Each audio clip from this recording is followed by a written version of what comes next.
Tamil lyricist Vairamuthu has been chosen as this year's Jnanpith Award recipient. The last time a Tamil writer won the award was more than 2 decades ago when D. Jayakanthan received it in 2002. But alongside the congratulations, condemnations are pouring in. The question many people are asking is this: what message does this send to women, especially women in the literary and film industries? That a man accused by several women of sexual harassment will continue to be celebrated and honored. Now, you may wonder why there is such an outpouring of anger. Is it relevant? And should a man be judged forever on allegations against him? In Vairamuthu's case, this outrage is justified. Now, I'll take you through the accusations against him, why several writers themselves are opposing this award, and why critics say the way Vairamuthu handled these allegations set a troubling example. Let me explain.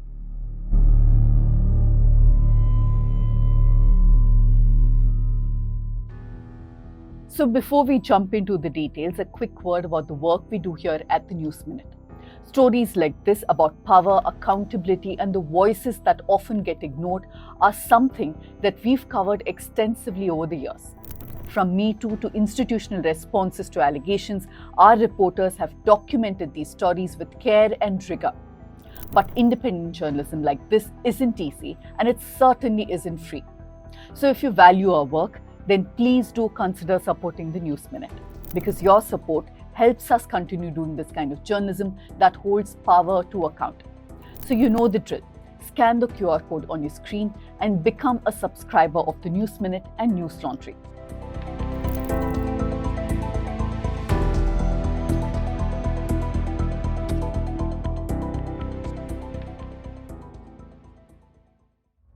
Now back to the episode. Many people have wrongly believed that only singer Chinmayi has accused Vairamuthu of harassment. That is far from the truth. In fact, survivors themselves have shared some estimates. According to them, more than a dozen women have spoken about their experiences. But many of them have chosen to be anonymous because they feared possible repercussions. A light music singer made an allegation about an incident. At that time, she was just starting out in the industry, and she said that Vairamuthu repeatedly pressured her. Now, according to her, he asked her to accompany him on an overseas trip. When she refused, she says he told her that he had the power to make or break her career. Another musician told the News Minute that after initially offering professional help, Vairamuthu began calling her frequently and expressing romantic interest, asking her to meet him alone, saying that he'd even written poems about her. A TV presenter, Hema Malini, said that she'd witnessed Vairamuthu behaving inappropriately with a young presenter. She also wondered why the Tamil industry was not standing by Chinmayi. Even people within the industry have acknowledged the allegations. Music composer A.R. Raihana, sister of A.R. Rahman, said in an interview that Vairamuthu's behavior was an open secret in the industry and that several women had spoken to her about it. Now, there are several other anonymous accounts, women who say they were harassed when they met him for professional reasons. Vairamuthu, of course, has denied all these allegations. During the Me Too movement in 2018, he released a statement saying the accusations were false and driven by ulterior motives. He said that he had gathered unshakable evidence of his innocence and challenged the accusers to approach the courts. But the truth is, after all these allegations, Vairamuthu appears to have faced zero consequences, professionally and otherwise. His influence in politics and culture remains intact. He has repeatedly been honoured at public events.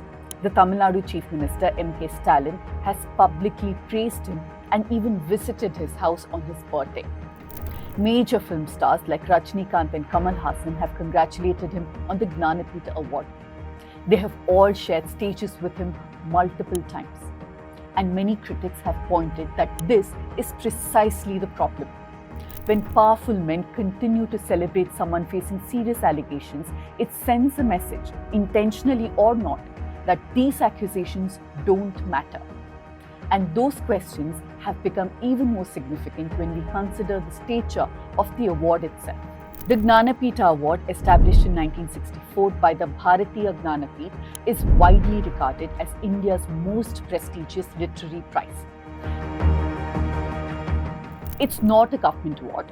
It is conferred by a private literary foundation through a selection committee of scholars and writers. Past recipients include literary giants like Amrita Pritam, Mahashweta Devi, Kuvempu, and Girish Karnad. Now, with Vairamuthu being awarded, some argue that an artist's work should be judged separately from their personal life, but several others disagree. Musician T.M. Krishna says honoring Vairamuthu in this manner legitimizes and empowers him, only serving to further marginalize the women who spoke up. Writer Meena Kandaswamy drew a comparison with the Nobel Prize in Literature. The prize was suspended in 2018. This happened after sexual assault allegations surfaced. The allegations were linked to a figure connected to the Swedish Academy. Singer Chinmayi has also spoken about the consequences she faced after raising the issue, including a ban from the Dubbing Artists Union and a sharp decline in professional opportunities.